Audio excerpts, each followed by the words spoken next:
Welcome, welcome.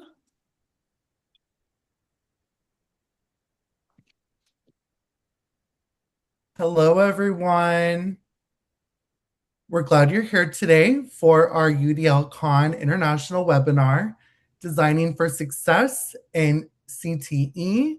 We'll get started shortly as folks continue joining. As a reminder, today's webinar is hosted in Zoom and live captions are available. Throughout the session, we'll be sharing accessible links, resources, and presenter information directly into the chat. We invite you all to introduce yourselves. Feel free to share your name, your role, where you're joining from today, and thanks for spending this hour with us. Thanks, Fabian. Welcome, everybody.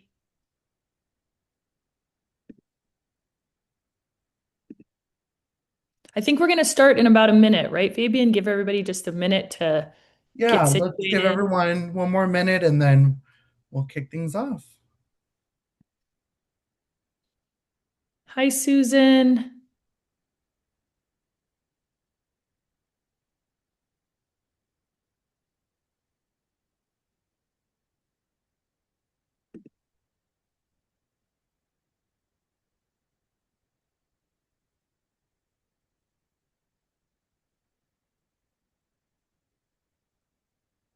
Line right house to the office, please.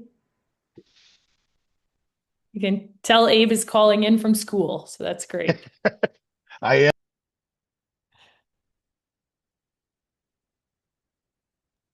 Somebody man, from we the have, Oh, UK. wow, Wow. we have yeah. some international folks. Hi, Caitlin. Nice to see you, Bienvenidos. Montana. Turkey. Awesome. Oh, I Fabian, see California. it's 1:03. Should we start? Get this Let's get party started? started. Yeah, let's get Okay. started. Okay, everyone. Well, it looks like we're ready to begin. Joining us to kick things off, we have Amanda Pistone, Senior Director of Post-Secondary and Workforce Implementation here at CAS. Welcome, Amanda. Thanks, Fabian. Shelly, do you mind going to the next slide? I just want to let everyone know that you can access these slides using what we created as a home-based document. So if you jump into that bit.ly in that home-based document, you'll have a link to the slides, you'll have a link to all the questions, you'll have some additional resources. You can get in touch with John and Abe through their LinkedIn accounts, which are included in that home base. So feel free to grab that home base and as we go along. And I'm just going to share the agenda briefly. It's so wonderful to have all of you. Welcome. I really like to know where I'm going before I get started. So what we're going to do is some introduction, some goal setting. Then we're going to have a discussion. I'll join in. John will join in, Abe, and we'd love to hear from all of you. We're going to be manning the chat and checking it out to see comments and questions you have. And then we'll do a little reflection and some takeaways. So it's really going to be an interactive, hopefully, discussion with everyone who's here today. So yeah, thanks for sharing our LinkedIn's there. Look, we can make friends with everybody right now. Okay, great. Shelly, if you don't mind going to the next slide. So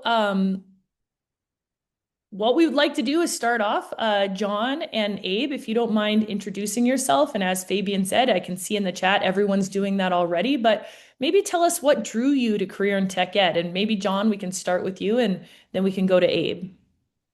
All right. Thank you, Amanda. And nice to be here. And yeah, my name is John Hayden. I'm at Indianapolis, Indiana with Ivy Tech Community College.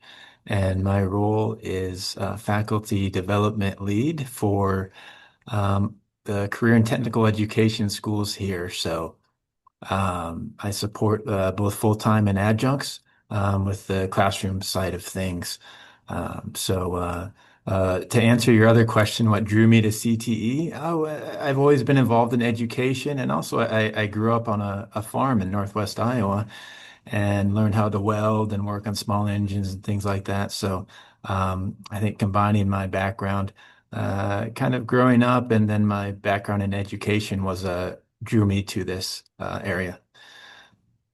Perfect. Thanks so much, John. Abe, do Yeah. you want to introduce yourself and what drew you to career in tech ed?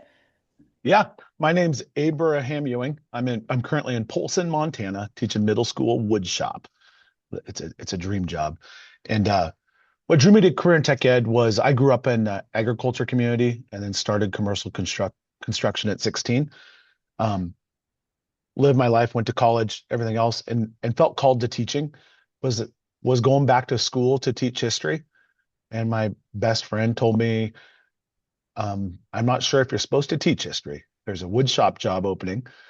And I jumped on the chance and I haven't looked back. It's been the best decision that ever happened in my life. Thanks so much, Abe. And I'll just introduce myself really quickly. I'm here at CAST. I'm the Senior Director of Workforce and Higher Education Implementation. But before coming to CAST, I was a career and technical education teacher. I was a career and technical education director. My dad is a retired CTE teacher. My son went through a welding program and now builds boats thanks to CTE. And my husband is also a career and technical education teacher. So what drew me to CTE is I think it's the best way to do education. So for those of you who are on this call and you're CTE teachers, well, if you're a teacher, I like you, but if you're a CTE teacher, I always say I like you more. So that's what drew me to CTE is really the career connected and hands-on learning. Yes, Christopher, we can share a direct link to the slides in just a second. So thanks everybody for your questions. Shelley, let's go to the next slide and keep this party going. Well, there we are. The next slide is us, but you've seen us already, so I think we can go to the next one.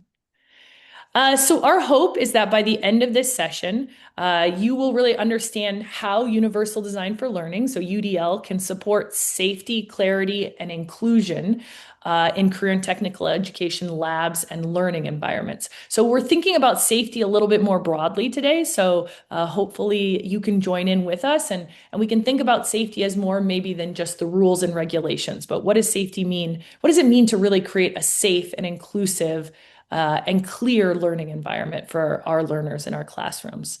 Shelley, if you don't mind going to the next slide. So this one's important. We have a lot of international callers on, which is wonderful. What is career and technical education? So in the United States, career and technical education happens starts at fifth grade. So funding can be spent all the way down to fifth grade. So Abe shared with us he's doing CTE in middle school through high school. And then as John said, all the way into our post-secondary institutions. So we used to think of career and technical education as vocational education, right? It used to be our VOC programs, our agriculture programs. Now it includes those programs, which are fantastic, but it really emphasizes that career pathways. So when we think of career and technical education, it can be biomanufacturing, it can be IT, right? It can be business, as well as agriculture, as well as plumbing, some of those skilled trades. In the United States, career and technical education is supported at the federal level. So programs receive federal funding. And we kind of acknowledge that college for all immediately after high school doesn't always work for everyone, right? Sometimes we need to go to into the workforce and then go back to college, or we can get on the job training.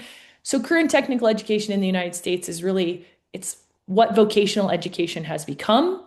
And it's really a way for students to think about their careers a little bit earlier on, or how learning connects to careers. What's really cool, at least as far as research in the United States, we have found that students who participate in career and technical education programs are more likely to graduate from high school.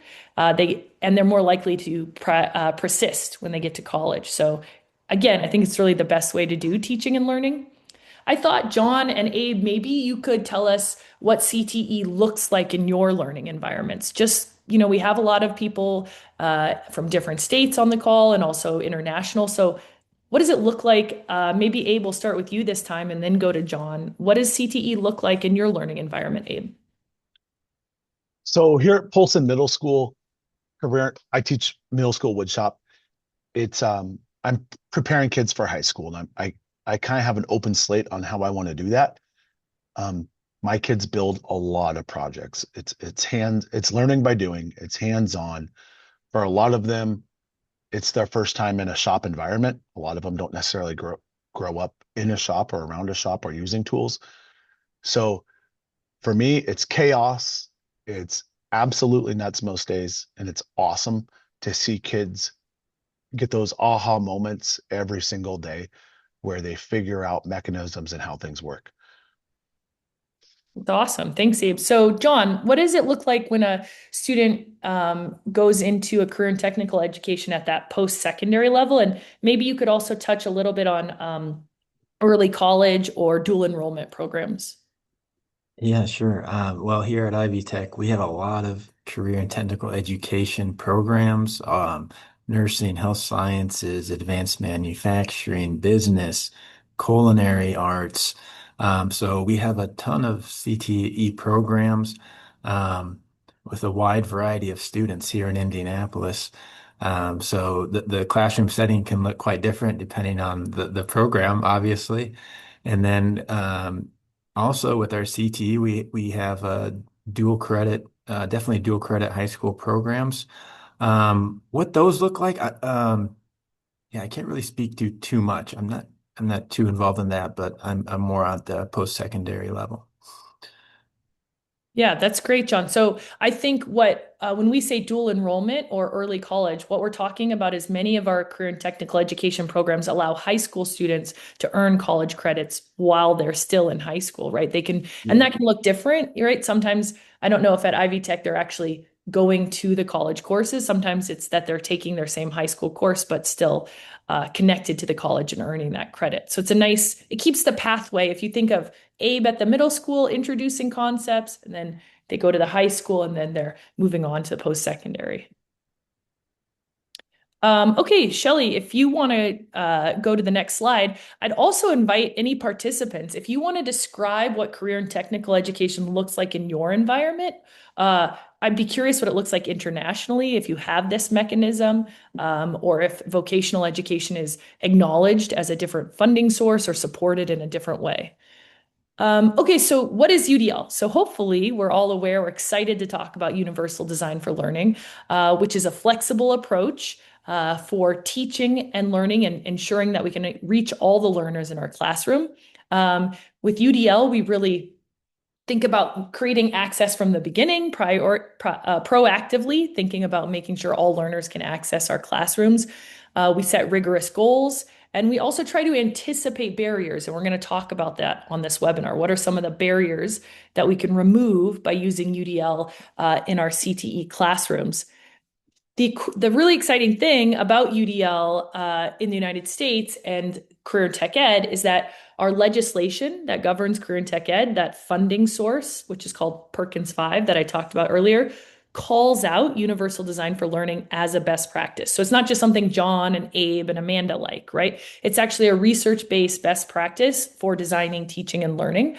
And it's called out in the federal legislation that funds Perkins 5, or that funds the career and technical education programs. So I just wanted to make sure that we kind of acknowledge that, and all of our CTE folks on the call who are in the United States can really think about, hey, this is an allowable funding opportunity and a recognized approach, universal design for learning. I'm just looking at the chat now because I'm seeing that people are talking about how CTE is done in their environments. And Abe's talking a little bit about what he's making in his classrooms. In Malaysia, we have technical and vocational education training. Yeah, it's so cool to learn about this. Awesome. Okay, Shelly, if you want to go to the next slide, that'd be great. So now we're going to really break into the discussion piece, and I'd invite everyone who's on the panel to really ask us some questions. If you have a question for John or myself as a former CTE teacher and also a career and technical education director for the largest CTE center in the state of New Hampshire, and then also for Abe, who's taught at the middle school now, but is also taught at the high school, please throw those questions in the chat as we go along. Yes, we're going to go into our discussion time. So Shelly, if you want to grab the next slide. So in career and technical education in the United States, we call out some students are called out specifically for having barriers, right? It's pretty significant barriers to accessing career and technical education. And in the United States, those individuals are called special populations. Special populations, we have to receive federal funding, teachers and directors have to keep track of the special populations in their classroom, make sure that they're completing the programs, receiving the same credentials. And it really drives a lot of our career and technical education funding. For example, CTE programs might have a wait list, but we want to make sure that we're not creating wait list parameters that keep certain populations from accessing our programs, right? So we really think about these special populations. And I'll just name some of them: individuals with disabilities, individuals from economically disadvantaged families, youth who are in or out of, who are aged out of the foster care system, and individuals preparing for non-traditional fields. This is one I'll just make sure we all understand. Individuals preparing for non-traditional fields would be like a male student in a cosmetology class or a female student in an engineering class, meaning that in the job market, 25% or less of that gender is represented in the field, in the job market. So these are just individuals who experience significant barriers to accessing our CTE programs. Shelley, we can go to the next slide. Okay, so John and Abe. So when we think about safety in our career technical education classrooms, we often think about physical safety, like how do we keep accidents from happening, right? Which is really important. Nobody wants the students to lose fingers. And we think about preventing accidents. But creating safe CTE classrooms actually means much more than that. So I would ask you, how does universal design for learning expand your understanding of safety, maybe beyond physical compliance and rules? And Abe, do you want to take this one first? Yeah, sure. So, safety in shop class when I was early in my career as an educator meant take the test, make sure you're proficient. Now you're okay to use the equipment, go use it. Okay, you didn't pass the test, take the test again. Okay, you didn't pass the test, take the test again. And so there were these barriers to kids even using equipment for the first time. Now my room looks a lot more like, let's get the entire class regulated, try to get everybody on board, make sure there's, with middle schoolers, dysregulation is part of it's nonstop.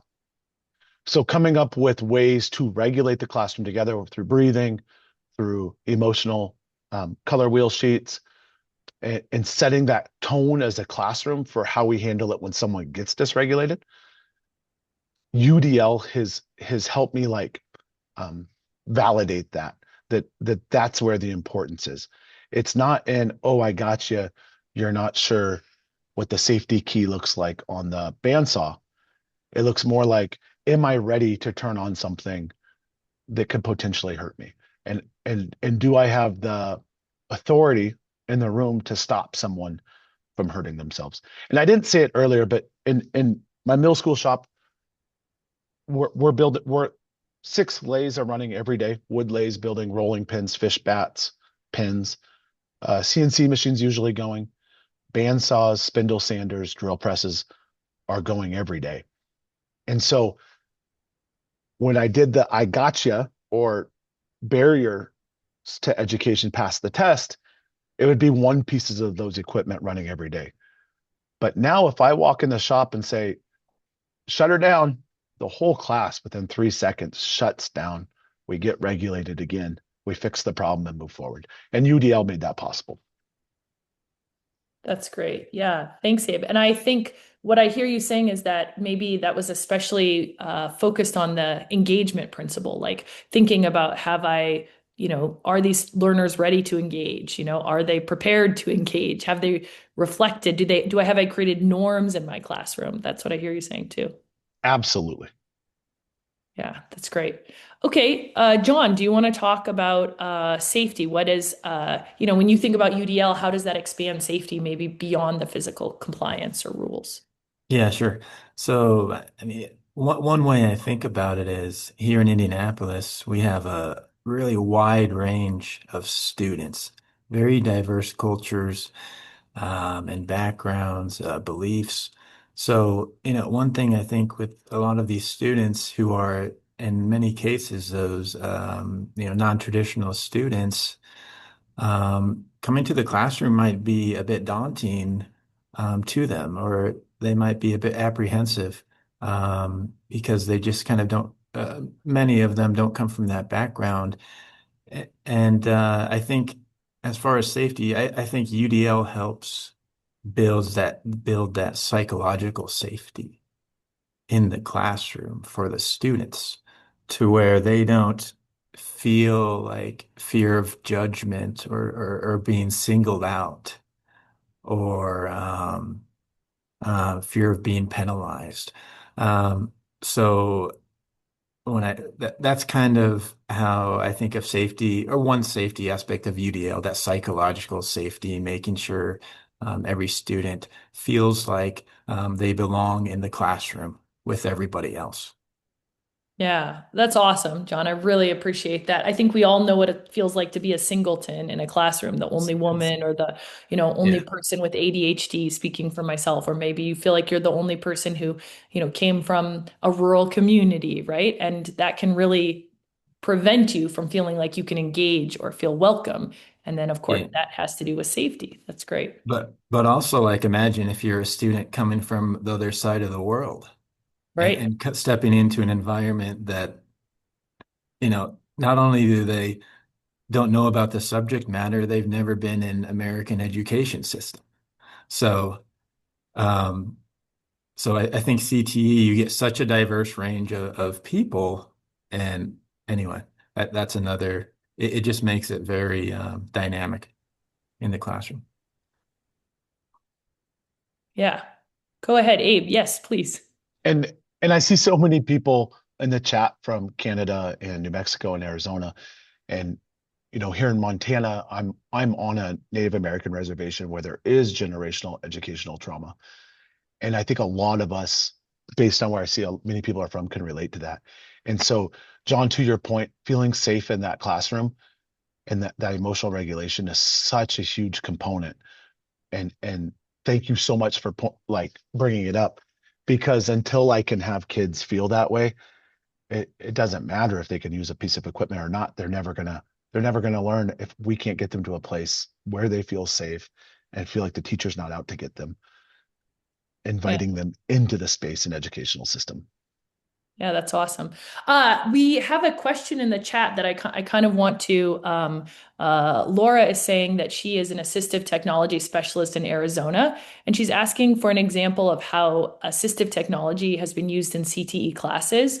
I'm going to start us off. So, when I was the director of career and technical education, we had a lot of multi-language learners in our classroom, and or we had a lot in the school, but not necessarily in our career and tech ed classrooms. And I tried to investigate why that was.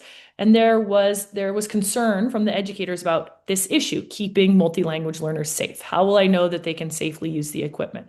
And we brainstormed some solutions. And although this is very like sort of low tech AT, Laura, but what ended up happening is the kids made videos, in this case in Spanish, of how to safely use the machines. And then they put QR codes on all of the machines so that anyone could scan with their phone, watch a video in safety in their native language, right there on the machines in real time. And that had a dramatic impact on the experience that the multi-language learners had. It actually helped the teachers feel more comfortable having a large group of students, that maybe they were a little insecure about supporting before in their classroom. Abe, I know you've had an experience of a student using assistive technology, giving presentations in your classroom.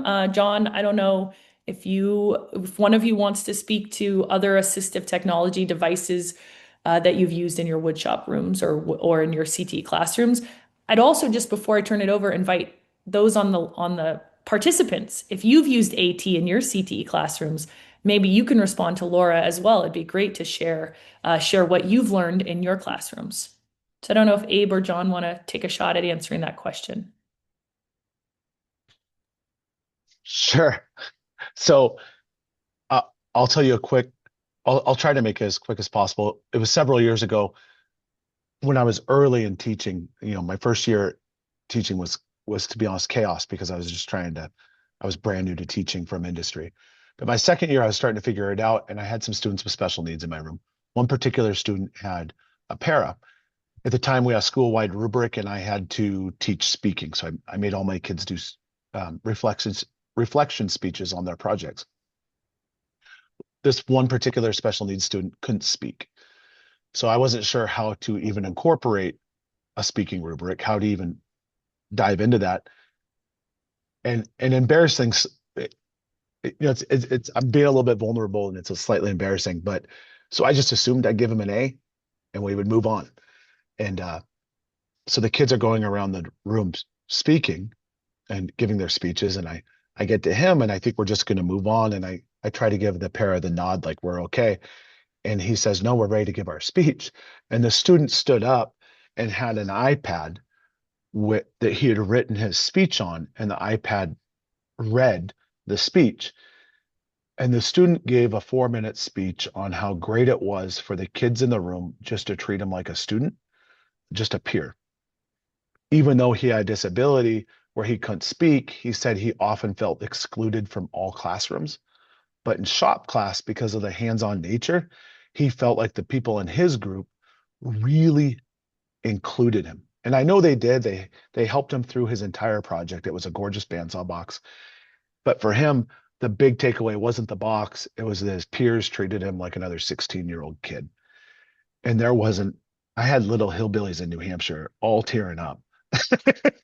And I'll never forget Holton looking at me and, Mr. Ewan, I think we've had enough of the speeches for today. His tears are rolling down his cheeks and he doesn't want his buddies to see him. So that's just one situation where I used assistive technology for public speaking with a kid who couldn't talk. And it completely changed the way I look at special needs kids in the classroom. Thanks, Abe. John, do you have any assistive technology How stories? can You I can follow also. that up? I Jeez. know. I know, I guess I don't have a lot to add here, maybe, although I would say check out, we use Canvas for our learning management system for all our classes here. And they have a lot of built-in accessive technology, screen readers, translating. They can translate whole pages on Canvas, and that's all built into their system. Immersive readers. So that's the only thing I guess I would really have to add for that. Canvas has a lot of, and obviously not all schools are using Canvas, but um, that's the only thing I would add there. Yeah, that's great, John. Shelley, if you don't mind going to the next slide, I will draw everyone's attention to the chat because folks are sharing the way they've used assistive technology. AI is mentioned, using AI to design lessons. I know that that's something that a lot of our CTE educators are starting to dabble in and try out.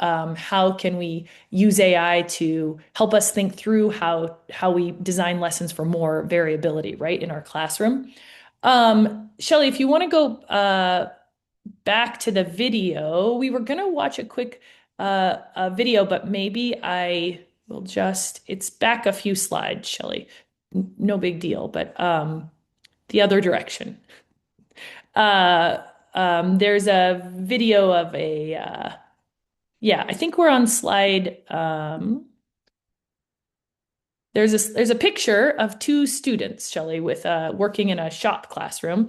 And here's what we'll talk about. So this one is thinking about proactive design. So I would ask John or Abe, when you think about UDL, how has it helped you, or John, in your case, I know you support a lot of career and tech education teachers.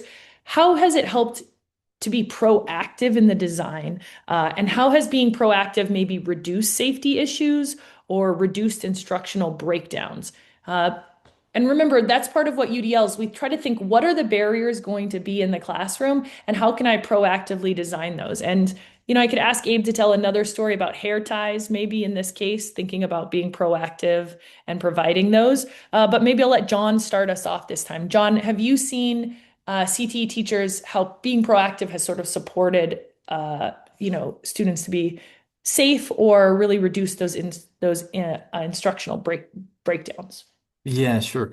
Well, I think that's one of the shifts coming from maybe a traditional education background where we designed for the average learner and then made changes throughout the term, throughout the year. And so I think with UDL, that's one of the big focuses, being proactive and really, you can predict the variability in your classroom and designing for that. So that being said, um, I think of something that's come up recently, and this has happened I've talked with a few instructors about this and also happened in my own class. And this is like about being proactive in designing your classroom environment, the setting. Um, we have a diverse range of students here, and one time in class, one of the students came to me and said, "Hey, is there a room I can go to do my private prayer?" And I was like, "Oh wow, I've never gotten that before." So I was thinking, I was like, "Oh yeah, just I remember seeing a room on another floor, kind of a family room, a private room." So I brought her down there and said, "Would this be okay?" And she's like, "Yeah, this is great." Um, and well.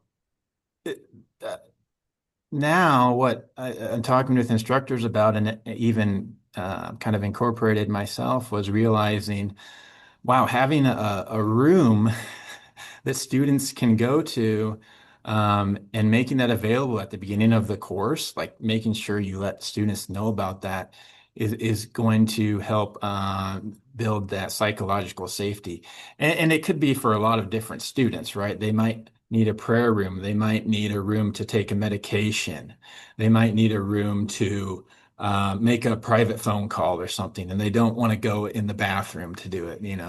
Um, so uh, this is kind of a specific example, but designing your learning space or your building for including some sort of private room that students can step out into for a variety of needs, and communicating that to students at early on in the term.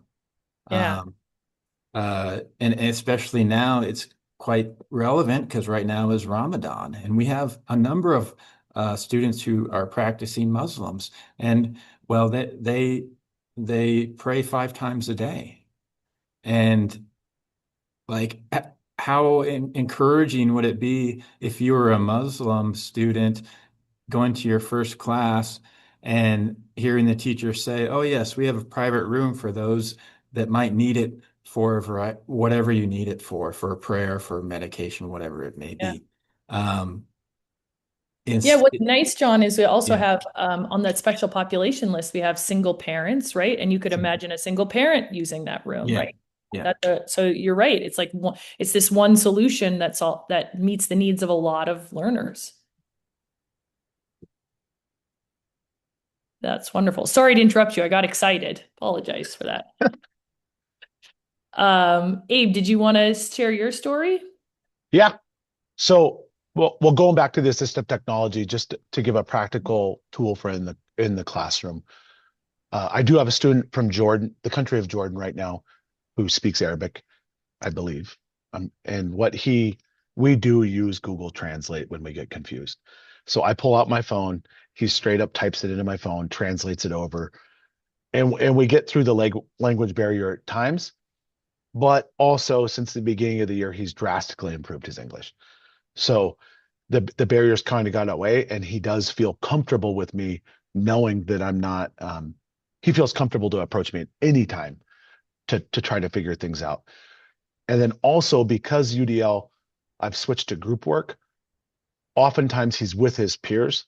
It's not just him alone working on a project. They work through groups and stay together as small teams. Um, that has drastically helped some of those kids with small barriers not be called out as loud, um, where they can stay more private with their peer group, which helps. But I think the thing you are referencing, Amanda, is hair ties.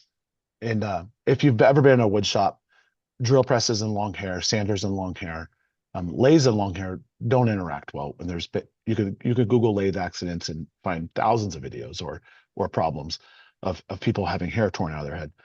And so in New Hampshire, I told girls to tie their hair back, and like an idiot, most of them never had a hair tie. And so finally, I started buying hair ties and giving them out to kids. And this is kind of interesting because I didn't realize that I was doing such a good thing. That I started giving hair ties to the girls. Pretty soon, I'm buying different colors. Pretty soon, different females who are non-traditional students are coming to my shop throughout the school day to get a hair tie whenever they need one. And I'm buying them by the thousand on Amazon for like $4 a piece. Well, so then I move across the country and end up in Polson, Montana. And like I said earlier, I live on the Flathead Native American Reservation for First Nation peoples. And boys have long hairs in their braids. And so it was really interesting because right off the bat in shop class, I'm like, here's the hair ties. And a couple of the boys look at me kind of skeptical. And a good friend of mine was a former on the elder council.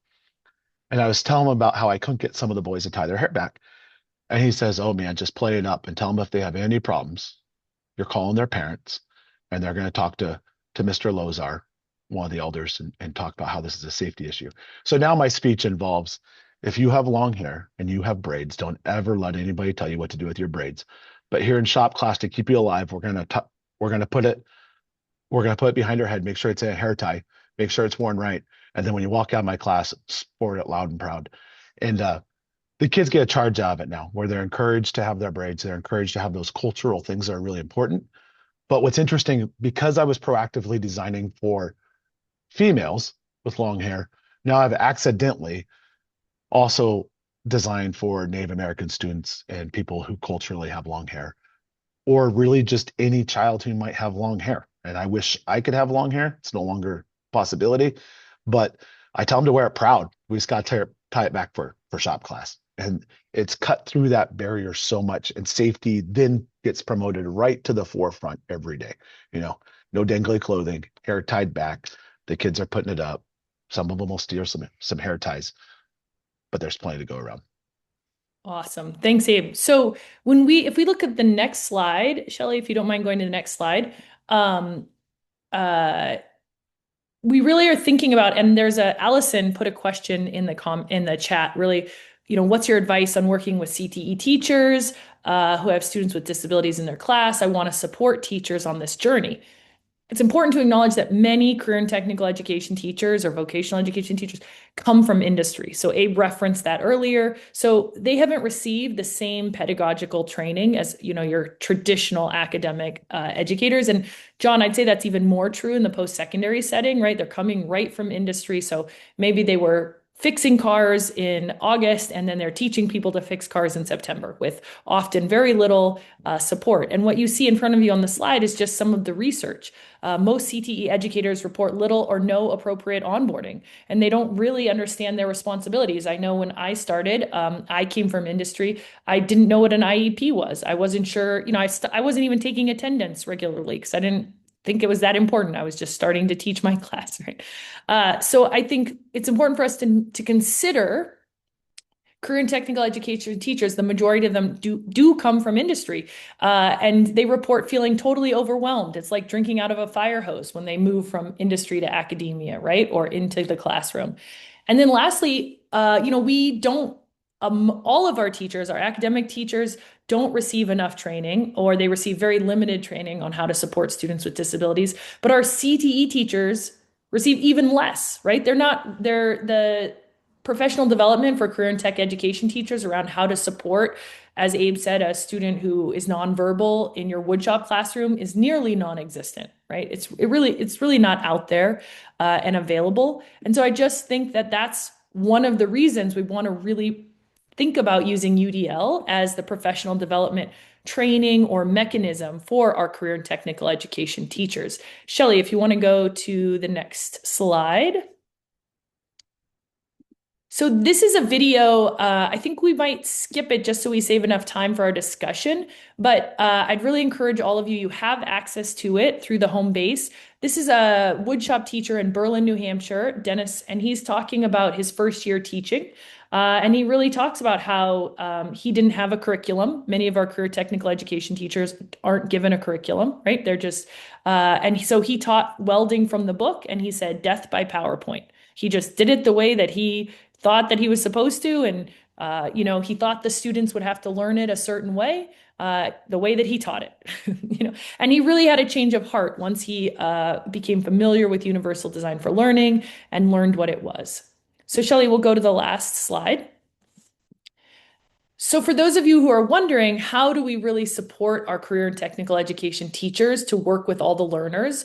We worked with the Michigan with Leo, workforce department in Michigan, the state of Michigan, and we created a white paper around what do post-secondary CTE teachers need, specifically thinking about professional development. And this isn't going to surprise anyone, but they really want the professional development to feel relevant.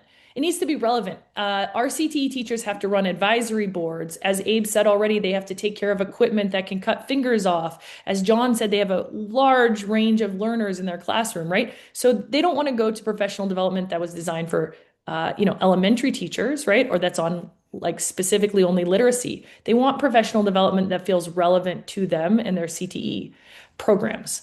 They also want really tangible supports for supporting students with disability. They want tangible supports that can build their feelings of teacher self-efficacy that they can use in the classroom tomorrow. And finally, we need to make sure that the professional development we give to CTE educators builds feelings of self-efficacy. And what we mean by that is it makes teachers feel like they can support a wider range of learners. It deepens their capacity and their ability to support all the learners in their classroom.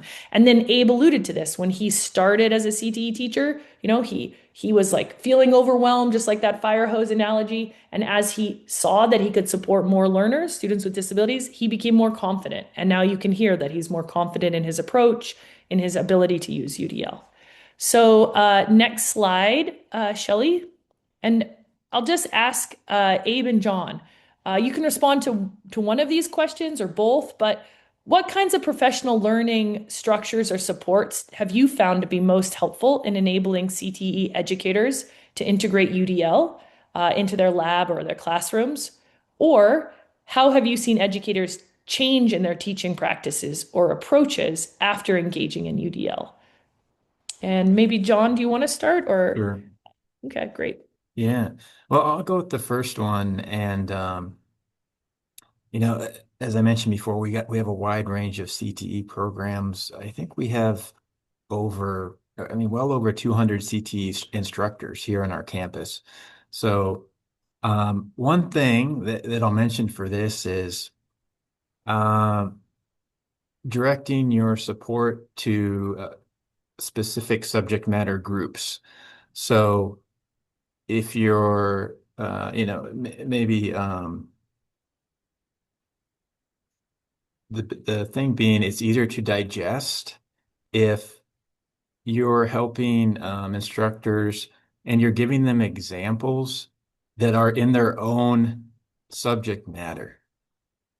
It's really difficult for anybody, but especially an instructor who does not have teaching experience, who has a industry experience but no teaching experience, to see a teaching strategy presented, let's say, from the English department or math department, and then trying to translate that strategy to nursing.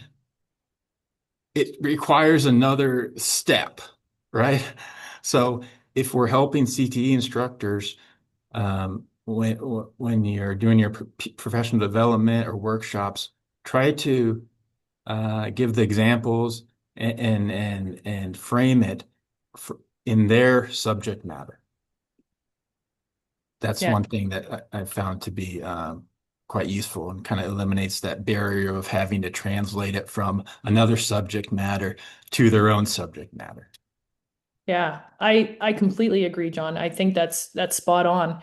Abe, do you have anything that you would want to add to that? Absolutely. So one, for encouraging teachers to being from industry, I had no confidence in teaching. And so one of the first things, what you were just talking about, effort, I can't say the word. Yeah, But teaching self-efficacy. Yep. but I didn't know it was okay to teach the way I knew was best. And so as a director, as someone running programs, as a carpenter, most everybody I respected had a limp of some sort. And whether it was their years in the field, so you would pack twice as much as them to be a team. In industry, how to work with people with disabilities. You'll have the smartest carpenter I've ever worked with had disabilities. He's the best builder I've ever met in my life, and had bad dyslexia. So barely graduated, can run massive jobs so easily. So you know how to work with those people in industry, but when you come into education, you feel like you have to do it a certain way. And most of the time, the answers are so practical. You based on what the disability is there a way we can have you still access what I want you to learn? And that's it. And as a director, if you tell your teachers it's okay and empower them to do what they know is right with those students, it can help a ton. And that, I think that would have been really nice to hear my first year, instead of, did you do this? Did you do this? Like, how did you just help the kid? So there's that. And then also for integrating UDL into my design and safety practices, I was part of a very special group in New England called the New England Association of Woodworking Teachers. And we would show up. I don't even think we got any continuing education credits. My first 3 years, I showed up to these meetings. And we would just show up in a shop, and was a bunch of New Englander shop teachers missing fingers. And they would stand around and someone would say, today we're going to build this. And pretty soon UDL became part of the conversation. And the joke was, because no administrators were there, it was like, yeah, our administrators love it when we talk about UDL. How is this UDL? And everybody would walk away with a few teaching points, and everybody walked away a better teacher. We were all learning. We were teaching the older teachers that hadn't been around as long, or were more apprehensive around technology, how to use CNC machines, how to use design software. So it was like a group of our peers where UDL was brought in as a language to use, because we knew our administrators would support it, right? And it made us all better. So UDL for me needs to be, like John said, approachable in our subject matter, approachable in the subject matter, and it can become part of the language, and it's always a positive conversation. How do we get more kids involved? How do we get more people included? How do I learn how to do this? And Yeah. Yeah. Yeah, that's great. I hear you saying, both of you, that UDL becomes that common language. So a lot of times our CTE instructors are singletons, right? You're the only woodshop teacher at your high school, or you're the only nursing teacher at your post-secondary institution, or maybe one of two. UDL, Universal Design for Learning, can be that common language to talk about what does good teaching look like, or how do we design for students with disabilities, or how do we make sure that we have multiple means of action and expression, or flexible ways for students to show what they know. I know that one thing that I've seen a change with CTE teachers, I'll share two ideas. One is Google Forms. So a lot of educators that I work with across the country, CTE educators, will say, well, I asked, does anyone have any questions? And nobody had any questions. And my son told me that's the best way to know that everyone has a question. If you say, does anyone have a question, and no one raises their hand, it means everyone's too embarrassed and lost, right? So I had CTE teachers using Google Forms. So students could anonymously ask their questions, right? And they were getting such deeper questions. They were getting more engagement from learners. That translated into Google Forms for exit tickets, where they could now see what their students were learning, but they were a little nervous to share out loud, right? So just removing that barrier, or giving multiple means. The other idea that I was Padlet, Sandbox. Yep, those are all great for UDL. The other idea that I wanted to touch on, as far as multiple means of representation, is I'll just speak for Abe really quickly. He has an activity where he wanted learners to learn how to measure an inch. And instead of just continuing to show them how to measure that inch using a ruler or a tape measure, the students were really struggling. And this has happened in a lot of CTE classrooms. He built an inch board, so multiple means of representation. So a physical board with dowels that had the fractions for the inch represented, and students can physically move those dowels, right? So they can start to see multiple means of representation of what an inch looks like. So we just want to share some of those ideas. I think, Shelley, let's go to the next question. We're at the 10 minutes mark, 10 minutes left. So I was hoping everyone could just take a minute. The real learning happens in the reflection on the learning, right? So you've heard a lot from Abe, from John, from myself, from your peers in the chat.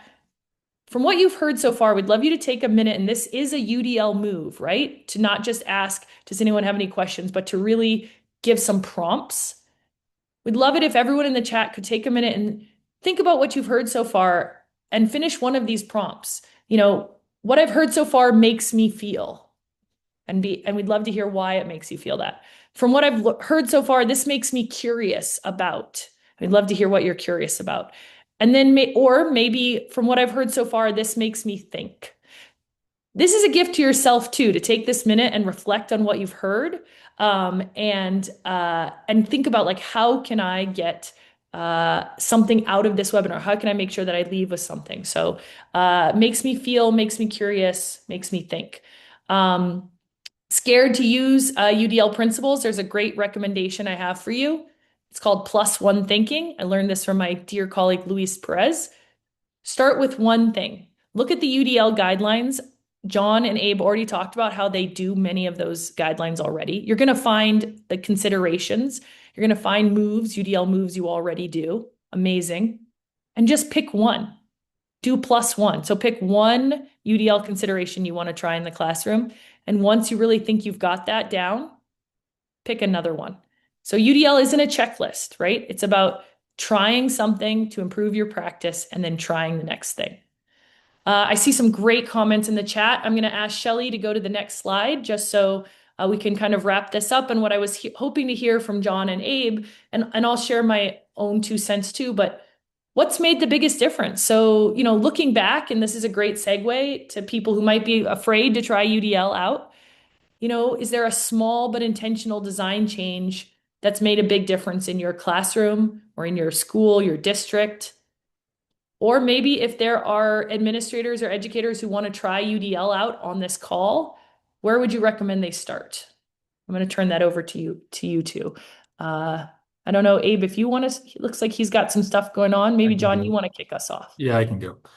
And I put it in the chat, but what was really helpful, not only for me, but other instructors here, is using the UDL guidelines. And I have them right here. This is what this is what they look like.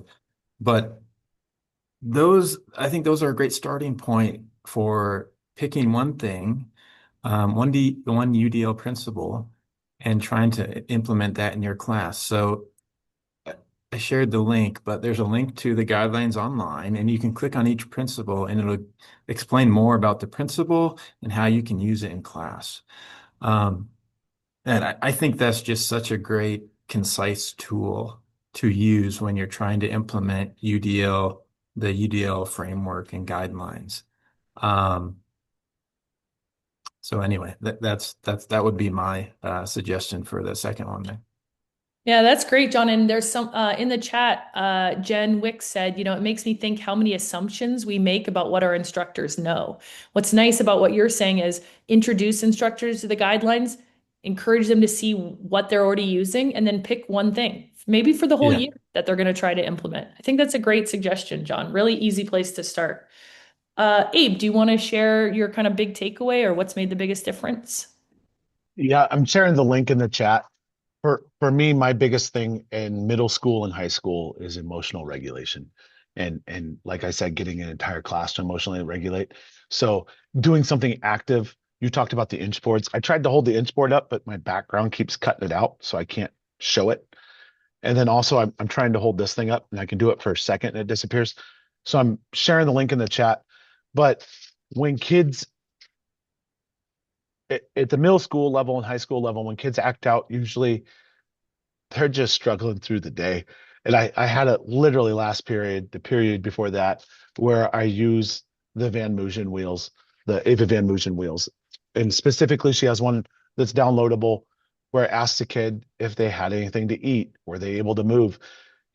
So often things that present as behavior issues or stuff like that is actually just a kid trying to get regulated. And sometimes sending them to the office to get you another cup of coffee is exactly what they need to do to feel valued, loved, with purpose, everything else. So for me as an educator, that was my aha moment, that I didn't have to be the police. I had to be someone who taught. And most of the time, if I just went at it from that perspective, more kids were in my room, more kids were a part of the learning, and more kids were able to access what I was trying to teach them, which is how to make cool things. So the Van Moosen wheel, every time a kid goes sideways, they have to fill one out. And usually I can help them out. Yeah, that's great. Thank you guys so much. We're gonna probably have time for more questions, maybe a minute or two. But Shelly, if you don't mind going to the next deck.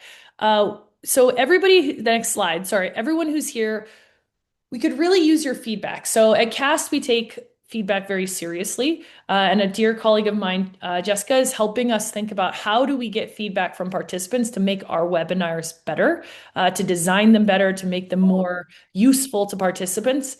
So we're going to drop the Oh, sorry, we're going to drop the link to this feedback survey in the chat.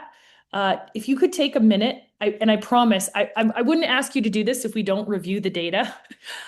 So we are going to review the data, and we'll look at what you've said, and we'll make the adjustments, just like we hope that teachers do. So if you could just go ahead and fill out this survey, give us some feedback. And I would just remind you that this is a webinar, so you can go ahead and it'll ask you, sort of what professional development you participated in. This is a webinar, and just please, I would just really encourage you to fill that out so we can get some feedback. The next slide, Shelley, has additional resources on it. So if you wanted to access the white paper, if you wanted to read some articles on the 5 ways to incorporate UDL and CTE, if you want to see some articles out of Technique Magazine, which is ACTE, the Association for Career Technical Education Resources. Anyway, these are extra resources for you. The next slide, Shelley, is just UDL Con. It's a big event that CAST puts on, and we're inviting you to share and give us some proposals. So if you have a CTE proposal and you want to talk about it in a webinar like this, we'd love to invite you to do that. So I think in closing, Abe or John, is there anything that we have 3 minutes. If each of you wanted to take a minute to sort of share with us sort of a takeaway or your final thoughts on UDL, that'd be great. I'd invite you to do that. Amanda, thank you so much. I'm going to have to get going. I have 20 kids just walked into the room, and we're going to start shop class for 6th period right now. Thank you so much for inviting me, and I hope you guys all have a great day. It's a great day to be a pirate. Bye, Abe. Thanks so much. John, is there anything else that you'd like to add before we close up or wrap up this presentation? Oh, I would just say I would echo what Amanda said is, that +1 mentality. Yeah, just try one thing. I think the first time you really see it, the first time that you really notice how the principles can affect student success and student attitudes in the classroom, I think it'll be a great hook for you. So, yeah, give it a shot and see how students respond. Yeah, that's awesome. Thanks, John. I'll tell one last story, which is when I was a director of Career Tech Ed, and we had a student who was a multi-language learner again, and we wanted him to earn his electrical pre-apprenticeship card, and he just wasn't turning in. We said, you need a passport photo. He wasn't turning it in, and we realized that he didn't know where to get one, right? And he didn't have a car. And so now we proactively design and just have the photo class take those passport photos. And I guess I leave with that story to say, once you uncover the barriers, then you can proactively design to remove them. And as John said, you can have students achieve much more success, get connected to their teacher, their educator, and get on those career pathways. So I think that we have 1 minute left. I know that everybody's working hard to share the home base, make sure they share the slides. I'm looking in the QA right now. Journals and publications. Yeah, the white paper I'll share with everybody. If you go to the home base, you should be able to access the slides. If you can't, I'll drop all of those links into the home base. I'll do that after this call. So if you have access to the home base, you'll have access to more items. And if not, I think when we send out the recording, we can also send these documents out too. Fabian, is there anything else that we should say in closing as we wrap up this hour? Yeah, no, just a friendly reminder, everyone, that there will be a recording available next week. please look out for an email, look out for our socials. We'll be announcing and sharing those links as soon as they are available. And thank you for attending. And we're so grateful for everyone here and all the questions and engagement. And we hope everyone is safe and well. All right. Thanks, everybody. Really appreciate it.